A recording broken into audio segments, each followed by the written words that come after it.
Welcome to Shire Reckoning. I'm Alistair Stevens.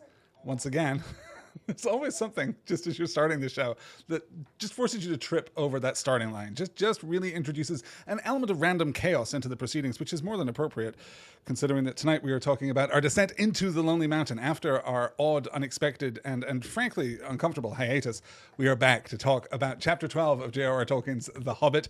Inside information, we're going to talk about Bilbo's progression as a leader, as a hero. We're going to talk about dwarves as they were meant to be understood.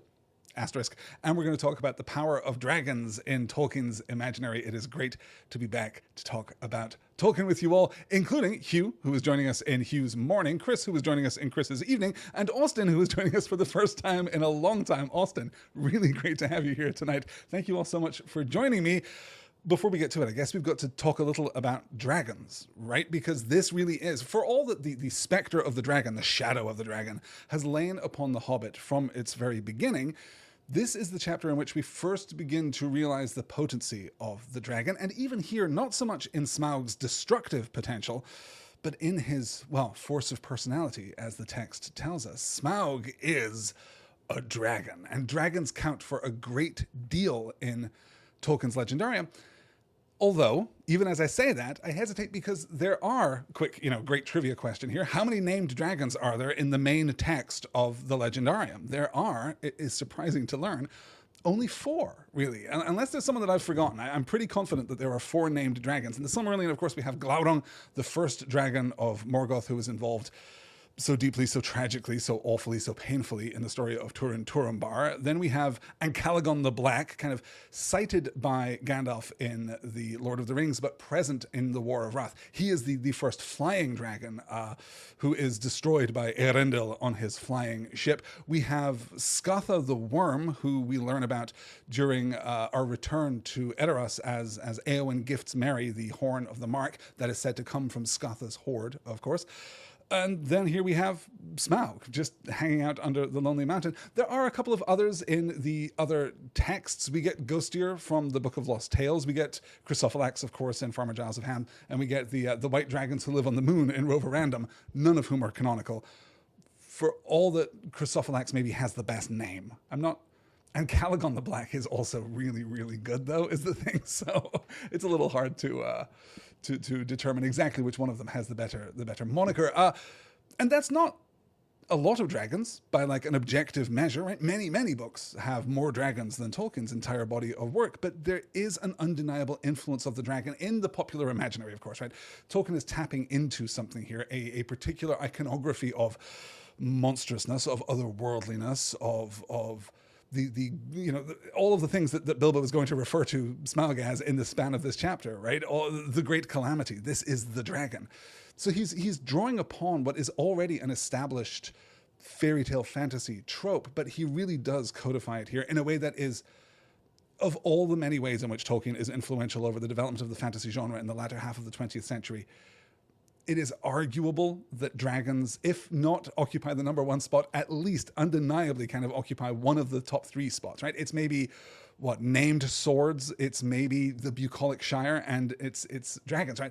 Just the codification of dragons, of course, in the name Dungeons & Dragons has an enormous influence as we move forward. And I guess we're not going to have a better opportunity to talk about this right now, but I wanted to remind you of the origin of Smaug's name, because it's so fascinating. It's such a lovely, it's a very simple but simultaneously very crunchy bit of etymology here.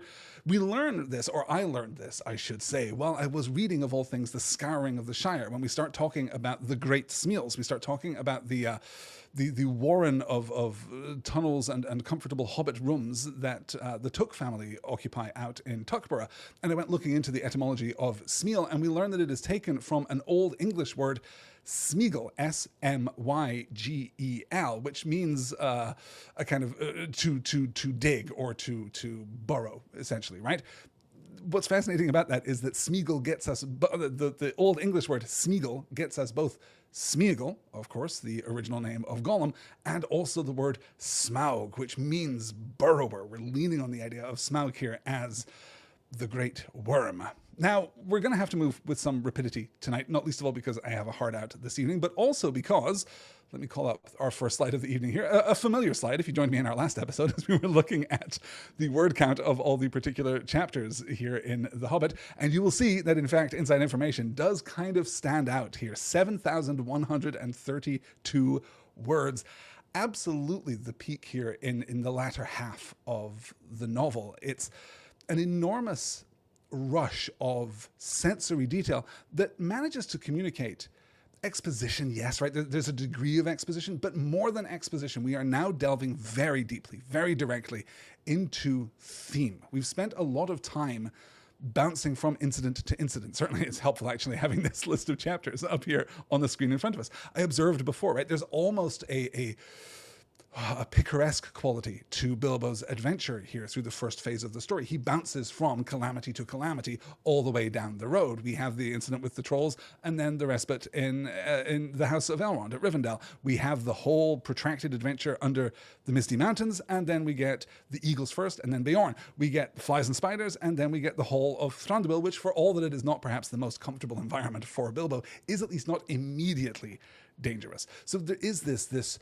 sawtooth structure that we've observed before, and that really does reach its apotheosis here. I have also, in previous weeks, talked a lot about the many, many transition points which demarcate the transformation of The Hobbit from a kind of fairy tale, folklore, myth kind of story into a full-fledged fantasy novel, and this is another one of those moments. I think that we are transitioning now. We are drawing in elements of the Anglo-Saxon saga. We're drawing in elements of Beowulf, explicitly elements of Beowulf that we'll have the opportunity to discuss later this evening. And all that happens from this point on, right? Everything from Not at Home through to the Last Age, or at least Not at Home through to the Return Journey, right? Everything that happens there is going to be informed by the content of this chapter. Not just Smaug, but also Bilbo, but also Thorin, but also the dwarves, but also the men of Esgaroth, the men of Dale, right? We're going to get to see exactly everything that flows forth from this encounter here is really presaged. It is really foreshadowed right here in this chapter, which is all the more remarkable, of course, because we really flashlight here, we lampshade here the idea that the dwarves don't know what they're doing. The idea that the dwarves came without a plan. There's some forceful repivoting right there on the page. We can see the story try and kind of take the reins of its own progression here as we move from the treasure hunt story that we're introduced to into something more political, into something with more emotional ramification, into something that is more urgent and pressing for Thorin and company. We'll discuss when Bilbo suddenly out of nowhere really brings up the idea of revenge. I guess not completely out of nowhere, right? A lot of this is foreshadowed in Lake Town, as odd as that chapter is, but we talked about that recently. So we'll move on from that, and we will get into our first reading of this week, the first slide of this chapter, and some friction. I want you to think, as we read this slide, exactly how we are supposed to see Thorin in this moment, and how we're supposed to see Bilbo's very formal response. For a long time, the dwarves stood in the dark before the door and debated, until at last Thorin spoke. Now is the time for our esteemed Mr. Baggins, who has proved himself a good companion on our long road, and a hobbit full of courage and resource far exceeding his size, and if I may say so, possessed of good luck far exceeding the usual allowance. Now is the time for him to perform the service for which he was included in our company. Now is the time for him to earn his reward. You are familiar with Thorin's style on important occasions, so I will not give you any more of it, though he went on a good deal longer than this. It certainly was an important occasion, but Bilbo felt impatient. By now, he was quite familiar with Thorin too, and he knew what he was driving at. If you mean you think it is my job to go into the secret passage first, O Thorin Thrion's son Oakenshield, may your beard grow ever longer, he said crossly, say so at once and have done. I might refuse. I have got you out of 2 messes already, which were hardly in the original bargain, so that I am, I think, already owed some reward. But third time pays for all, as my father used to say, and somehow I don't think I shall refuse. Perhaps I've begun to trust my luck more than I used to in the old days. He meant last spring, before he left his own house, but it seemed centuries ago. But anyway, I think I will go and have a peep at once and get it over. Now, who is coming with me? Cue the dwarves shifting awkwardly from foot to foot, kind of giving each other the side eye, wondering who is going to accompany the burglar.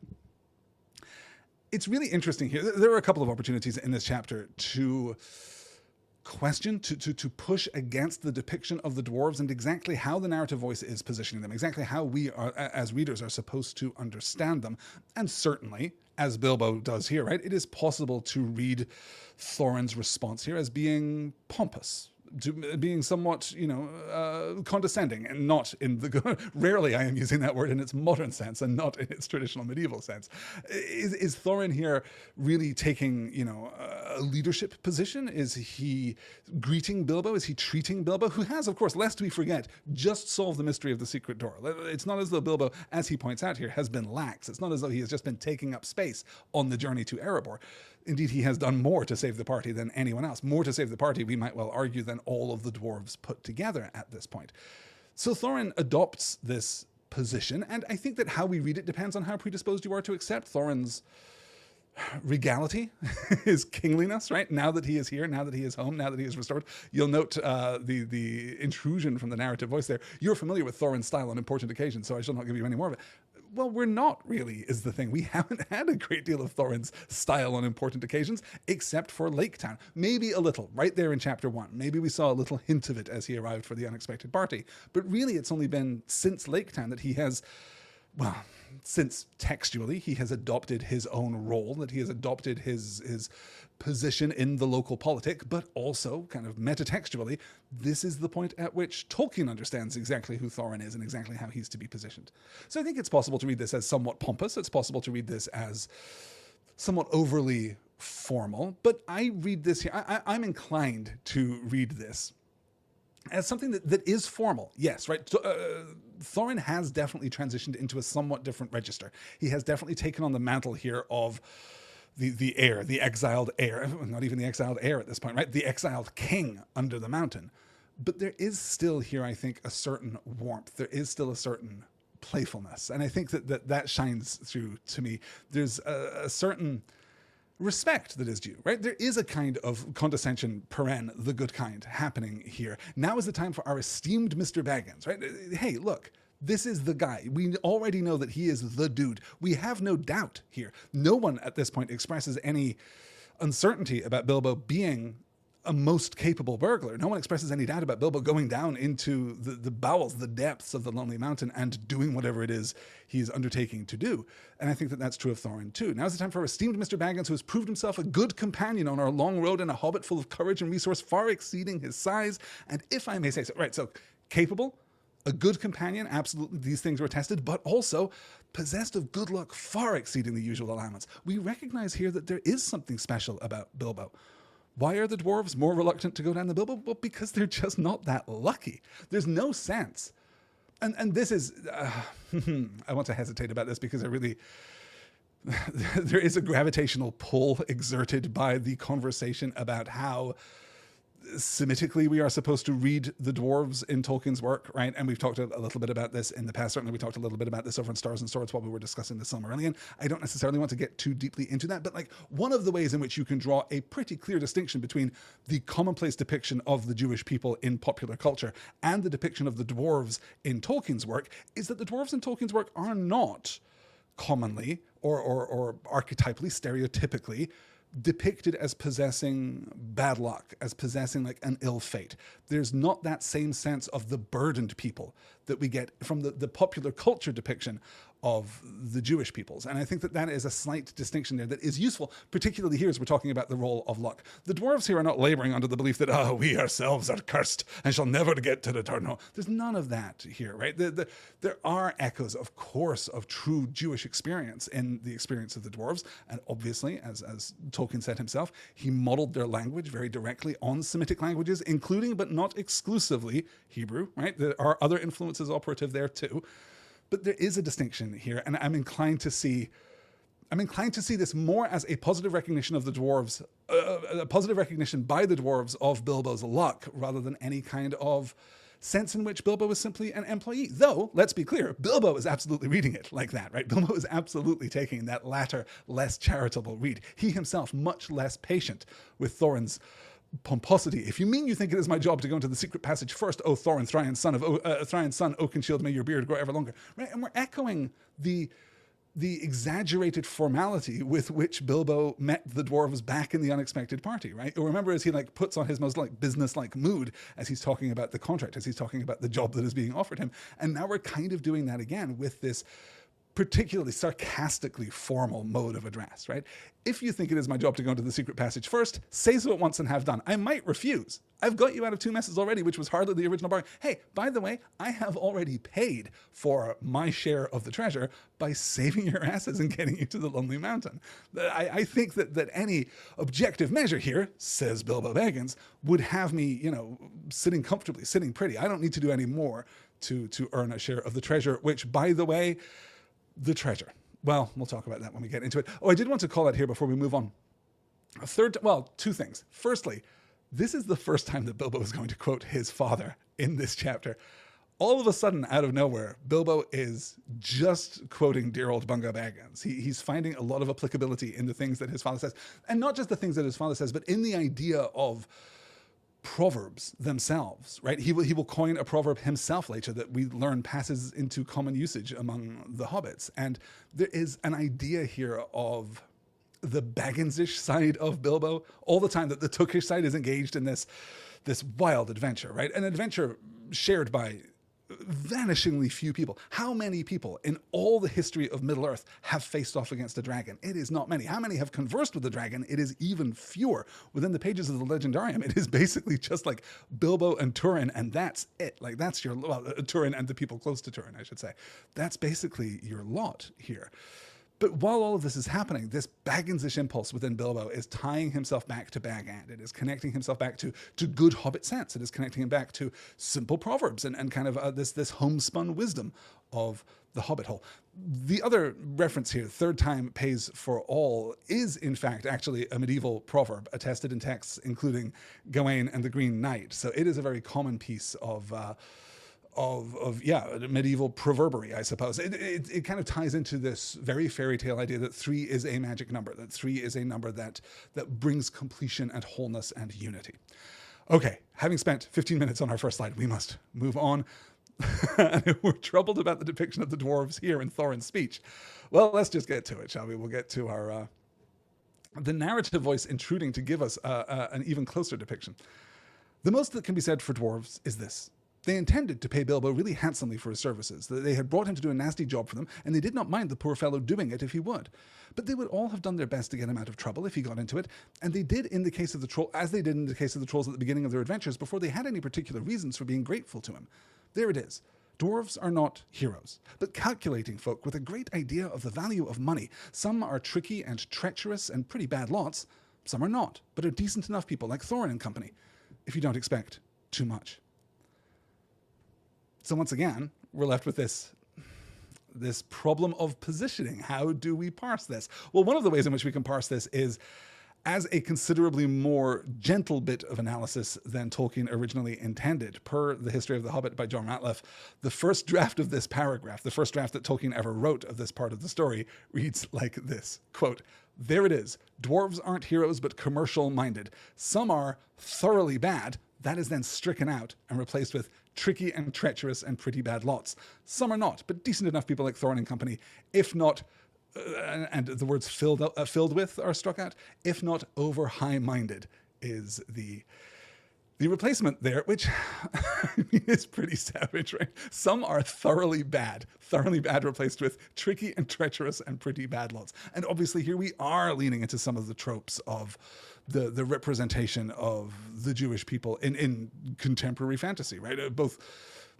Contemporary fantasy, unfortunately, including both 21st, 20th, and 19th century fantasy fiction there. But I think that what we're doing here is not, in fact, offering too scathing a critique of the dwarves. If we kind of sift all of this out and we try and filter out beats that might play to a modern reader and might even have played to a reader in Tolkien's time as anti-Semitic, what we're getting here is the idea that, look, the dwarves are not perhaps overly generous, but they are pretty thoroughly decent, right? They are formal, they are commercial, yes, right? There's this idea of contracts and legality holding a lot of weight. It's one of the ways in which Jackson's repositioning of the Arkenstone as a symbol of authority is actually extremely good in the Hobbit trilogy of movies. I really like that as not only does it make greater sense of the dwarves' overall plan, their overall kind of plot schematic there, but it also does tie into this idea that the dwarves are very concerned with the legalities of things, with the specifics of things. And here Bilbo has been recruited. He was hired from the beginning to undertake this very particular job, and now they are willing for him to undertake it. Dwarves are not heroes, but calculating folk with a great idea of the value of money. Some are tricky and treacherous and pretty bad lots. Some are not, but are decent enough people like Thorin and company, if you don't expect too much. What are we doing here? What is the purpose of this? Is it just to suddenly here, weirdly, halfway through the story, make us doubt the dwarves?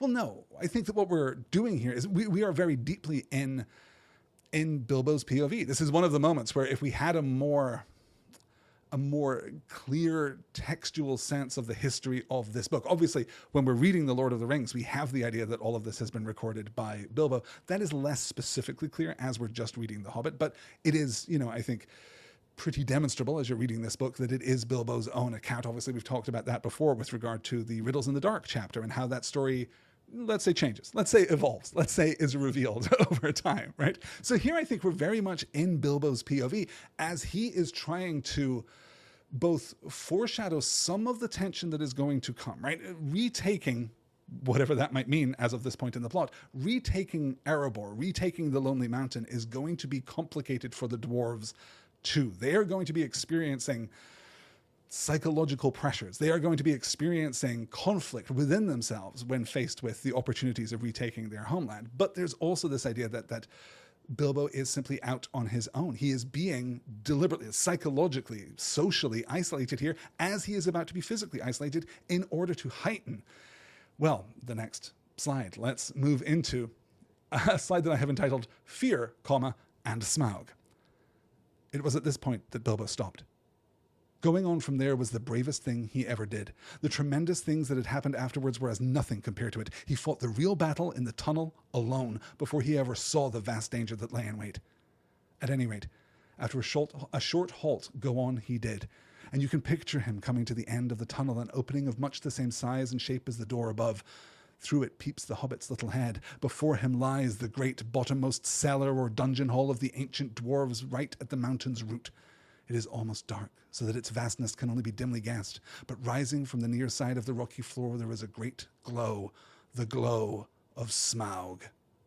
There he lay, a vast red golden dragon, fast asleep. A thrumming came from his jaws and nostrils and wisps of smoke, but his fires were low in slumber. Beneath him, under all his limbs and his huge coiled tail, and about him on all sides, stretching away across the unseen floors, lay countless piles of precious things, gold, wrought and unwrought, gems and jewels, and silver, red-stained in the ruddy light.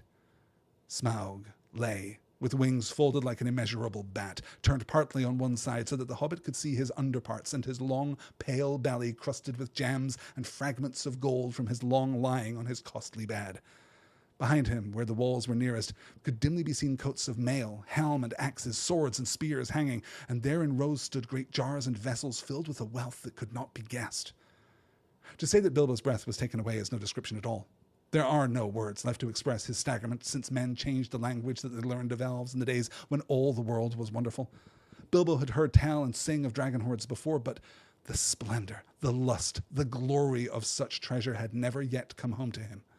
His heart was filled and pierced with enchantment and with the desire of dwarves, and he gazed motionless, almost forgetting the frightful guardian, at the gold beyond price and count. So many things happening here in this chapter. Let's focus first on that first paragraph, and a really unusual, I think unprecedented narrative maneuver here from Professor Tolkien, right? Firstly, we frame out what it is that Bilbo is experiencing. This is not completely unprecedented, but it is extremely rare. We don't normally situate these structural moments in the text. The narrative voice does not usually acknowledge its own position as a storytelling device, but here it does. It was at that point Bilbo stopped. Going on from there was the bravest thing he ever did. The tremendous things that happened afterwards were nothing compared to it. He fought the real battle in the tunnel alone before he ever saw the vast danger that lay in wait.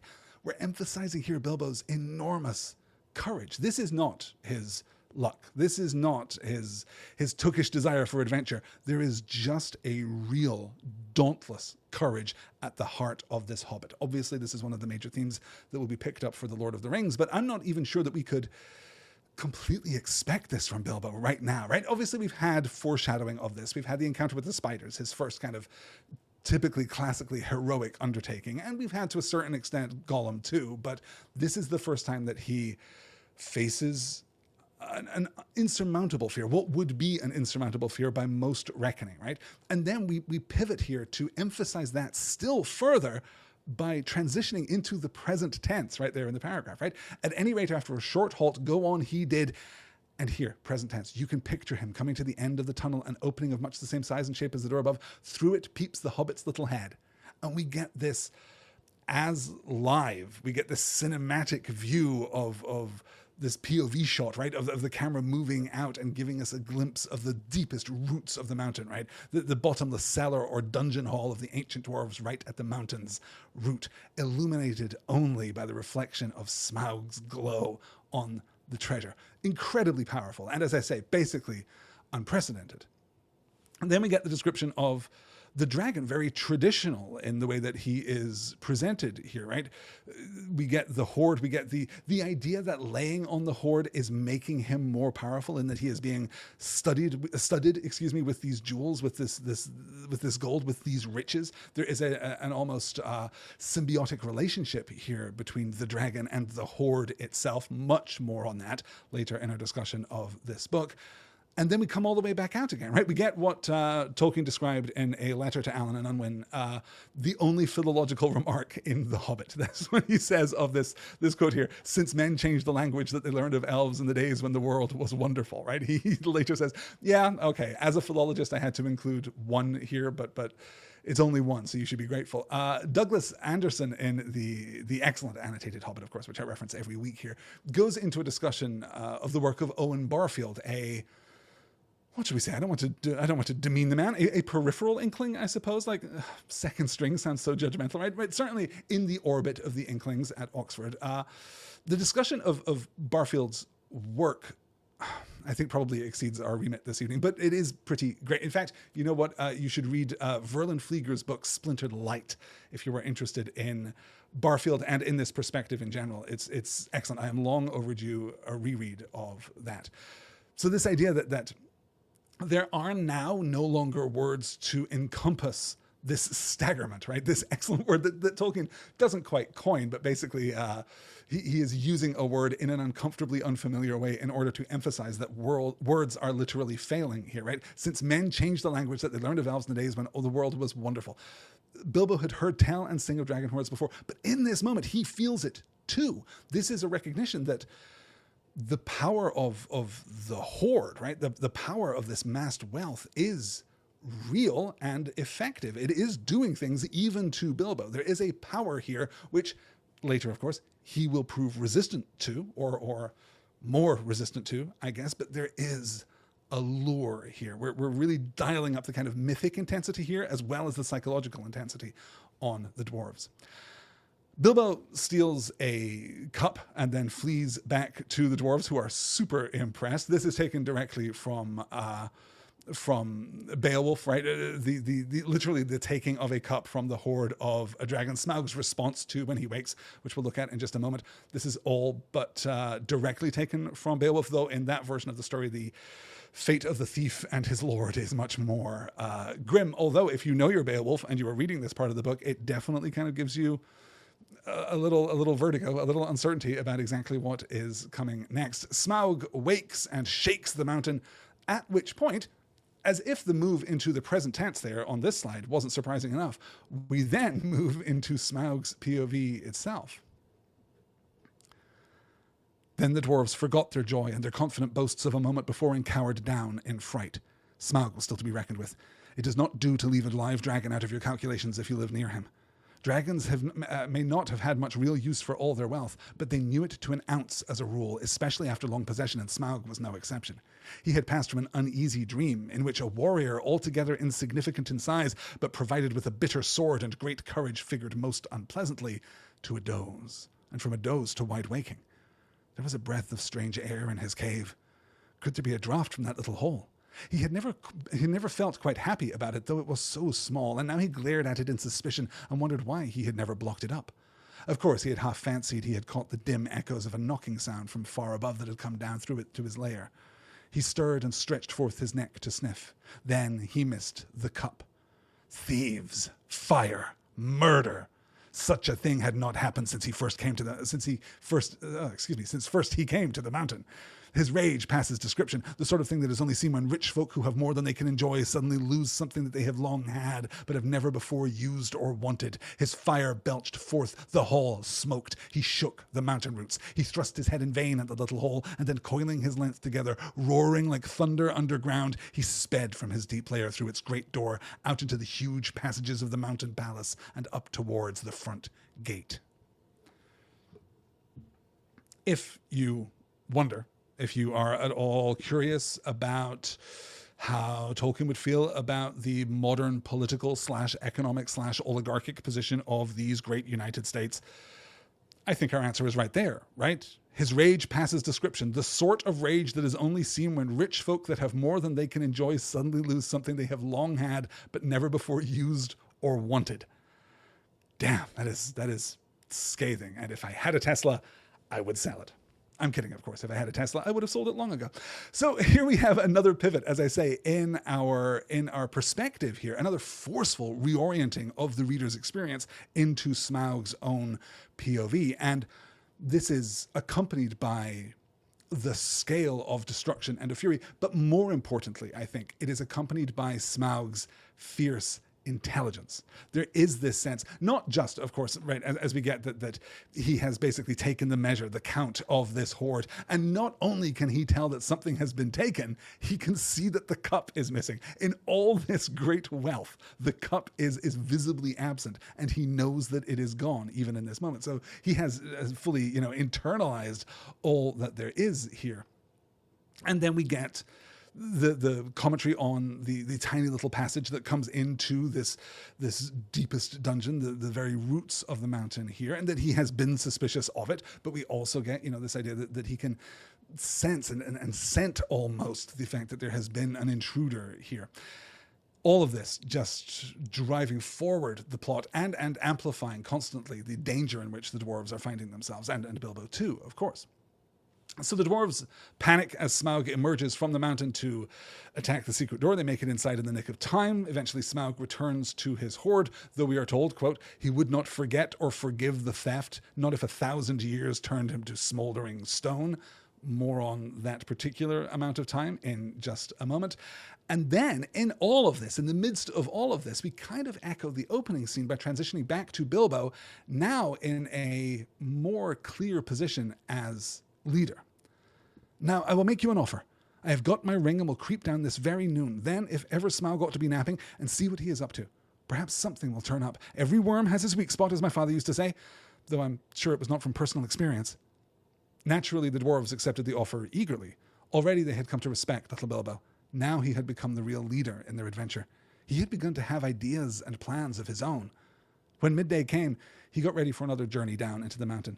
He did not like it, of course, but it was not so bad now he knew more or less what was in front of him. Had he known more about dragons and their wily ways, he might have been more frightened and less hopeful of catching this one napping. So I wanted to call this out just to position our sense of Bilbo and what I see here as a formalization of a pattern, an arc that we have already detected moving through the book. Bilbo has been the de facto leader of the dwarves since ? Right? Since ellipsis ? There are a couple of different places where you can stick that exact flag. There are a couple of places where you can really get a sense of Bilbo. I don't want to talk about this in terms of, Bilbo usurping Thorin's position as leader of the company, because I don't think that is either what is intended or what the real, manifest product of it is. But there is certainly this idea that he is, as Chris is pointing out here in the chat, at least since the Elven King's Hall, arguably since the Spiders, right? I think that there is, Bilbo gives a certain propulsion, certainly after, I guess, right, we're more specifically democratic after Thorin has been taken in the forest, after Thorin is initially captured by the elves. But yes, certainly from the Elven King's Hall through that entire adventure, which of course we must remember lasts weeks. They are there for a long time, and it's a long time in which Bilbo is not just the de facto leader of the dwarves, but really the embodiment of agency as far as the dwarves are concerned. They are all locked up. Bilbo is the one who was capable of taking action. Austin's calling out here, Smaug seems to have corrupted the treasure in a way that he knows when it's touched or stolen from. Right? That's certainly a read of it, Austin. I think that's a very solid bit of interpretive reading there. Yes, I don't really have more to add to that, but I think that you know what it is? It is the combination of that observation and this idea of this, as I said, almost symbiotic relationship, right? Of Smaug laying upon his horde in a way that is more physically intimate than I think I had ever really considered it before. I'm not sure that I had ever really plugged all of these particular parts together as I've been reading this book. But there is something about the way that he rests upon the mound of treasure, and the mound of treasure becomes incorporated into his body, becomes, a part of his armor, certainly, right? It's not even just decorative, but also functional. And there does seem to be a kind of co-positioning, I think you're right, of dragon and treasure. They are becoming each other here in a really, really interesting way. And certainly that's perhaps not completely distinct.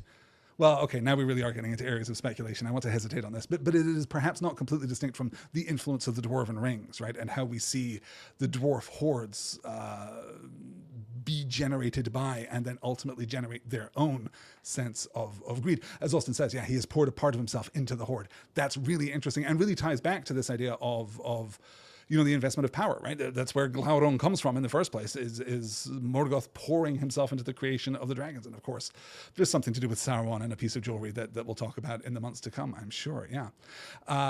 Hugh says the treasure is an extension of his id. I love that, Hugh, right? That's kind of taking the psychological perspective on what we're describing here as a physical or magical process. Yeah, I think that's really good. I think all of this is true, to be clear. I think that, because it's also, it's more than just... How do I want to frame this out? I would hesitate to just strictly talk about Smaug and his horde here in terms of Tolkien, because Tolkien is obviously playing, right? The Theft of the Cup tells us, if nothing else, that Tolkien is playing with the iconography of the dragon on the mound of gold and treasure. So he's also deliberately pulling in and leveraging those ideas. He could have done something different, but he chose not to. We must keep moving on here. I've got just a whisper more than 20 minutes left, and we still have some slides to cover. So let's see what we can do to move toward the end of this chapter and our first conversation between Bilbo and Smaug. Smaug certainly looked fast asleep, almost dead and dark, with scarcely a snore more than a whiff of unseen steam, when Bilbo peeped once more from the entrance. He was just about to step out onto the floor when he caught a sudden thin and piercing ray of red from under the drooping lid of Smaug's left eye. He was only pretending to sleep. He was watching the tunnel entrance. Hurriedly, Bilbo stepped back and blessed the luck of his ring. Then Smaug spoke. "Well, thief, I smell you and I feel your air. I hear your breath. Come along, help yourself again, there is plenty and to spare." But Bilbo was not quite so unlearned in dragon lore as all that, and if Smaug hoped to get him to come nearer so easily, he was disappointed. "No, thank you, O Smaug the Tremendous," he replied. "I did not come for presents. I only wished to have a look at you and see if you were truly as great as tales say. I did not believe them." "Do you now?" said the dragon, somewhat flattered, even though he did not believe a word of it. "Truly, songs and tales fall utterly short of the reality, O Smaug, the chiefest and greatest of calamities," replied Bilbo. "You have nice manners for a thief and a liar," said the dragon. "You seem familiar with my name, but I don't seem to remember smelling you before. Who are you, and where do you come from, may I ask?" Again, the idea of Smaug's malevolent intelligence here, setting him apart from many of the dangers that we have encountered thus far. The spiders are incredibly dangerous, but not smart, right? Bilbo is able to Attercop old Tom Noddy his way out of that particular scenario. Even the elves of the Woodland Realm, we should say this quietly lest they hear us, but the elves of the Woodland Realm also maybe not the smartest tools in the shed. The goblins also similarly, right? Even the wargs, for all that we are surprised by their intellect in that they are capable of speech, they're not smart, and this extends all the way back to the trolls too. Okay, so as we are presenting Bilbo with this picaresque journey, this episodic series of encounters and escapes, they're not intelligent. This is the first time that we are really meeting a great mind, that we are meeting, someone at the very least on Bilbo's level, and I'm sure we would reluctantly concede probably ahead of Bilbo in many ways. You'll note here, and I find this really interesting, in part because, spoilers, this is not really going to be fully developed. There is a really interesting phenomenon through this reading of Bilbo associating his ring with his luck. We talked in last week's reading, in our last episode's reading, about exactly how he is warming to his relationship with his ring and exactly how he is feeling about his own luck. He acknowledged that at the beginning of the chapter that we're reading this evening. There is something about the luck and the ring being, their meaning, their significance to Bilbo is overlapping. He is reading the one and the other. He is certainly seems to be at this point understanding that in addition to making him invisible, the ring just makes him real lucky, which is interesting and obviously will not pan out as we get into the Lord of the Rings, but does seem to be present here in a way that I think falls out of the story later, in a way that is just kind of eclipsed by other understandings as we move forward. But it's a really nice bit of structural motivation for Bilbo here in this moment. So he blesses the luck of his ring, right? He would have been seen. This is the thing. Smaug's plan is perfect up to the limit of Smaug, for all, Smaug's plan of, I'm going to lay it real still and pretend to be asleep like I am a kid on Christmas Eve. It's not the world's most sophisticated plan, certainly. But the thing is that according to all of the information that Smaug has, this plan would have worked. Were it not for the ring, a very unusual feature of life in Middle-earth, then Bilbo would have been caught right there in that moment. That seems absolutely certain. And now that we're moving into our conversation, we see Bilbo adopting a position not unlike the position that he adopted with Thorin right at the beginning of today's reading. He's adopting this kind of formal, kind of pedantic, kind of sarcastic, but also very flowery and flattering mode of address. I think it's a really interesting way of positioning him here, right? And there are some readings of this that come across as Bilbo, is just quailing and terrified and can barely get a word out. No, oh, thank you, Smaug the Tremendous, he replied, right? That is not how I read this. I read this as a much more confident Bilbo, not supremely confident, right? He does not think that he is safe or even in any way, liable to be victorious here. But for me, I'm reading this as a real counterintelligence, right? to put that into play. I think that Bilbo is operating at the very top of his intelligence here, as Smaug is too.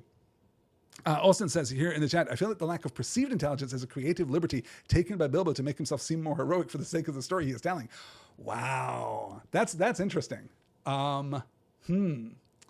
Would Bilbo DM? Well, because of course I see what you're getting at there, Austin, and I also would add to that the idea that Bilbo himself seems to position There and Back Again, right? The version of the story that he writes that is translated for us into The Hobbit. He seems to position that as a text for juvenile hobbits, right? He himself is writing a children's story. So I wonder to what degree he is also kind of taking the edges off. This is one of the many questions that we would have had answered for us had Professor Tolkien ever finished that fifth phase 1960 revision, which I'm learning more and more as I delve more deeply into that side, into the textual history of The Hobbit.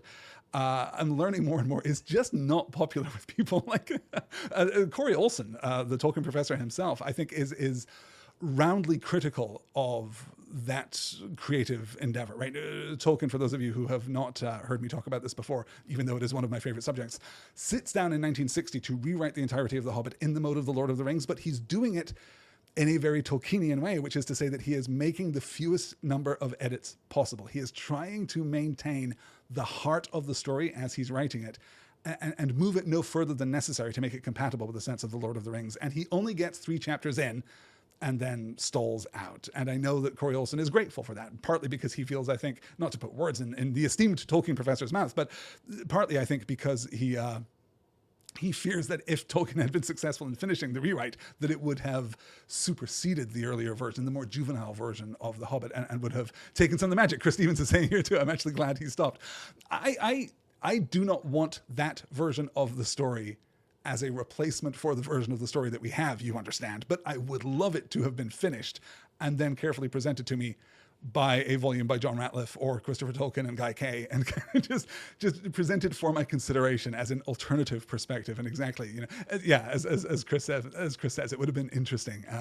Austin saying too, I understand the criticism. I believe he let someone read it and they said, this is great, but it's not The Hobbit. That is exactly, in fact, what happened. Yes, you have taken the magic out of The Hobbit, I believe is part of the commentary, which, you can understand. It's a difficult thing to try and do. Okay, let's keep moving on here. I will call out one thing.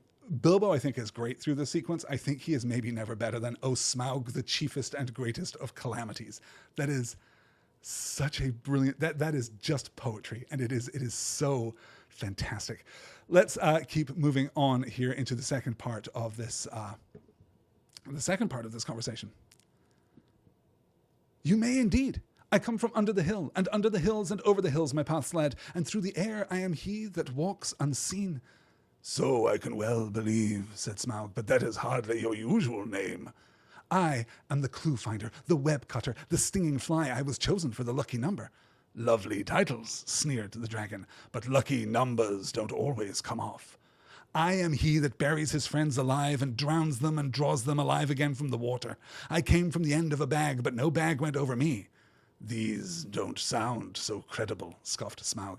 I am the friend of bears and the guest of eagles. I am ring winner and luck wearer. I am barrel rider, went on Bilbo, beginning to be pleased with his riddling. That's better, said Smaug, but don't let your imagination run away with you. I do not think it is an exaggeration that this is many readers' favorite part of this encounter, and for many readers, their favorite part of the entire book. I myself absolutely love this part of the book. It's so great because it's not just clever. This is not just Bilbo being clever in a way that he is not clever when he is, riddling with Gollum, right? We get the repeat here of riddling for obvious reasons, even though Bilbo is not quite here constructing the same kinds of puzzles. He's not quite in that same mode, but he is sharper, he is smarter, he is more capable, he is more in basically every dimension than he was before, and we get this micro encapsulation of his entire quest thus far. Well, not his entire quest so far, which we'll talk about in just one moment. But to very quickly parse this, I come from Underhill, obviously, and under hills and over the hills my path led, and through the air, thanks to the eagles, I am he that walks unseen, of course, thanks to the ring. Okay, says Smaug, but that's not, a name, I guess. I am the clue finder, the web cutter, the stinging fly. I was chosen for the lucky number. Let's take these in reverse order. I was chosen for the lucky number. That's the unexpected party. He is to be the 14th member of the team. He is the stinging fly, right? Obviously wielding his sword against the spiders. The web cutter, similarly, right there in that moment. And the clue finder. We talked about this back when we were talking about flies and spiders, but the original draft of that part of the story had Bilbo pulling a thread, a ball of spider silk, and in fact a clue, C-L-E-W, in the traditional sense, meaning a ball of thread, and using that as the means of escaping the Misty Mountains, escaping Mirkwood, and then in an earlier version of the story, earlier still, using that too to retrace his steps out of the Elven King's halls, back through the forest, all the way back to Beorn's house, where he would luckily find Gandalf hanging out so that he could come and rescue the dwarves. That is the remnant. Clue finder there is the remnant of that original plot that is left behind. That seems to be the leftover, well, what would we refer to that as? A kind of just a stump left after the amputation of that original storyline. Lovely titles, sneers the dragon, but lucky numbers don't always come off. I am he that buries his friends alive and drowns them and draws them alive again from the water. Fantastic, right? Just to echo the barrels out of Bond process there. I came from the end of a bag, but no bag went over me. Obviously, he comes from Bag End, but was not put in a bag by the trolls all the way back at the beginning of the story. And Smaug, even there, right, is like, okay, all right, you're maybe getting a little pleased with yourself here. I am the friend of bears and the guest of eagles. I am ring winner and luck wearer. I am barrel rider. So we can see there too, right? Exactly this co-positioning, this overlap of ring and luck. I am the ring winner. I won the ring, and luck wearer. I wear the ring. I wear my luck, right? Bilbo is definitely positioning these things as coterminous. They are effectively in overlap. And I am barrel rider, he says, which turns out later to be perhaps too much of a clue for Smaug. And Smaug appreciates it, right? That's better, but don't let your imagination run away with you. What's so interesting here, one of these things is absent. One of these things is absent. A part of Bilbo's story here is absent, and that part is the elves. He doesn't account for the elves at all. There's no mention of Rivendell. He's not elf friend, right? We don't mention that. We have the barrels out of bond, obviously escaping from Thranduil's realm, but not Elrond, and not even, his the elves are kind of mentioned by proxy. They're mentioned by reference, but not directly, which I find interesting too. Not least of all because it feels as though, I'm saying this very hesitantly because this is a thought coming in right now, I wonder if the elves are shaken out of this part of the story because this part of the story is so much more Anglo-Saxon, right? Here we are back in a riddle game with a talking dragon on top of a horde of gold. This feels very, Beowulfian, right? We alighted on that earlier. So I wonder to what degree the elves are not a part of the narrative schematic, the aesthetic schematic, as Tolkien is understanding it right now, right at this point in the story. Okay, we have, let me see here, 4 more slides. I don't think we're going to get through 4, but we will perhaps get to the point of revenge. Let's conclude our discussion with the dragon, with a really interesting reference here. "You don't know everything, O Smaug the mighty," said he. "Not gold alone brought us hither." "Ha ha! You admit the us," laughed Smaug. "Why not say us 14 and be done with it, Mr. Lucky Number? I am pleased to hear you had other business in these parts beside my gold. In that case, you may perhaps not altogether waste your time. I don't know if it has occurred to you that even if you could steal the gold bit by bit, a matter of 100 years or so, you could not get it very far. Not much use on the mountainside, not much use in the forest. Bless me.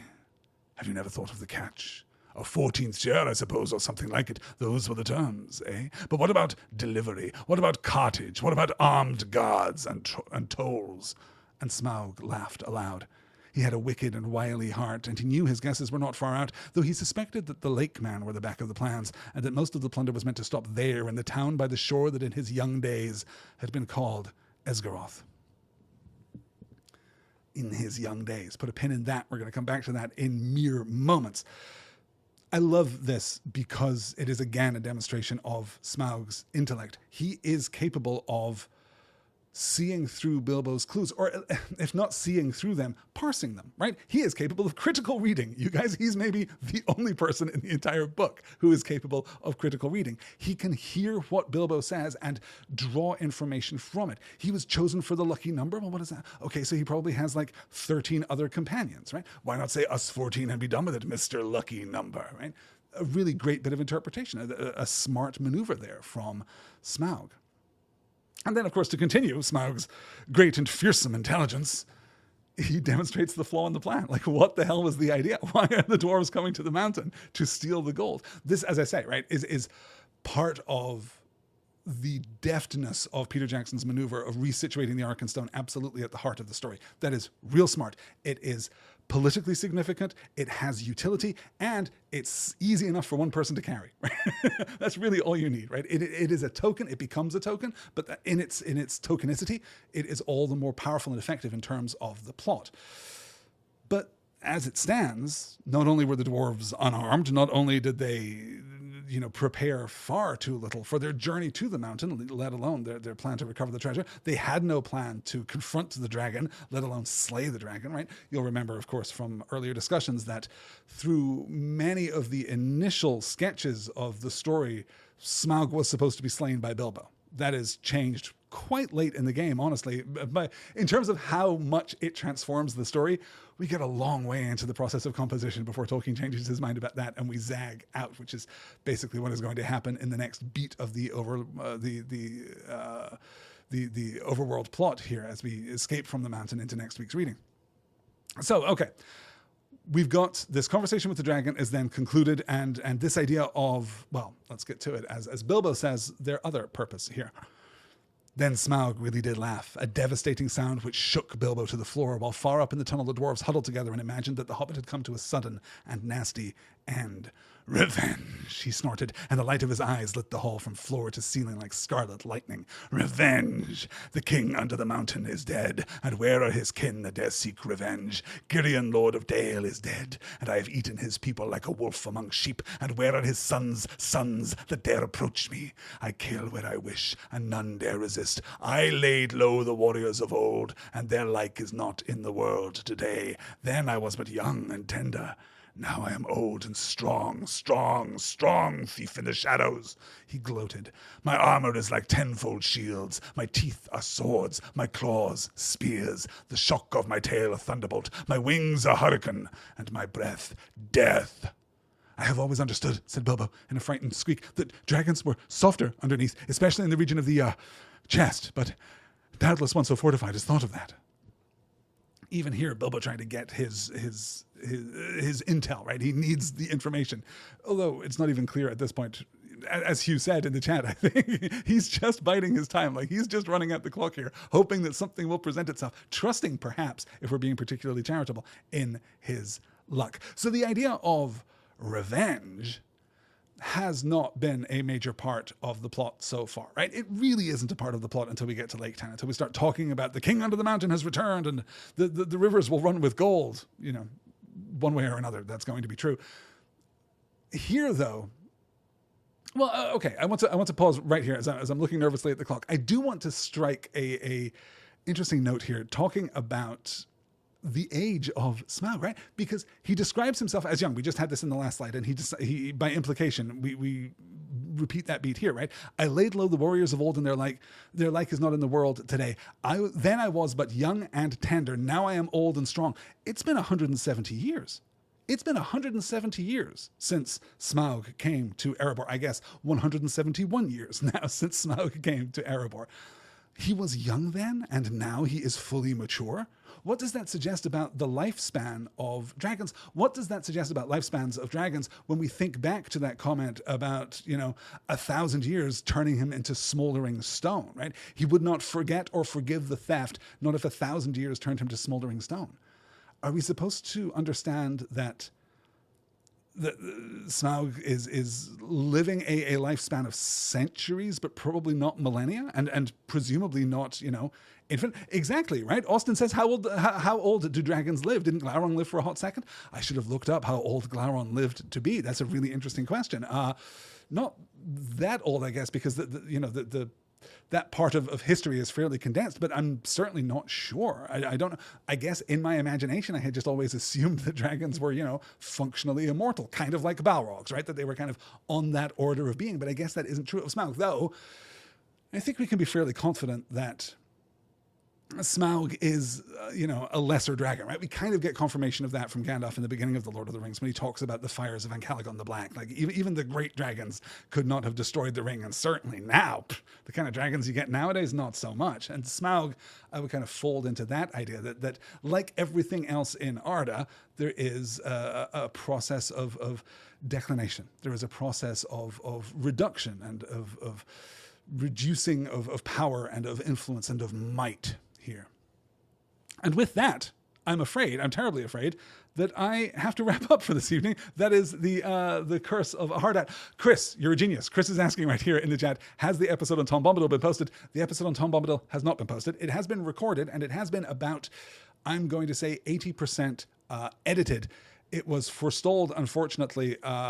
Interesting. Sorry. Austin is also calling out that according to a wiki, an ancient source here on the internet, Glaurung was around 290 when he died. That would track for me, honestly. At the end of the first age there, that makes a lot of sense. So maybe that is just, maybe 170 is young or I guess 170 isn't young, right? But the gap between adolescence and maturity is 170 years. Certainly that seems to be what Smaug is presenting here. So the long episode on Tom Bombadil, on the nature, the being of Tom Bombadil, the man, the mystery, the enigma wrapped in a puzzle, wrapped in a blue jacket. That's actually a line that I use in the podcast. I wrote that one earlier today. But anyway, that has been recorded and mostly edited. It will definitely go out tomorrow, as will the podcast recording of this episode. The schedule has been shot to pieces by a number of different things, most recently a kid with COVID right here in the house who is having a hard time kind of struggling through the last few days. So, all of that now is on the mend. All of that is now fixed up, and we should be back now on our regular schedule. I am anticipating. Let me call up here. In fact, if I can get to it, I can call up my slide. We've got 2 more slides left in this chapter, and were it not for my heart out tonight, then we will be able to take care of that. But we'll cover those at the beginning of next week, and then we'll talk about Chapter 13, Not at Home. That will be next Tuesday night, back on our regular Tuesday schedule.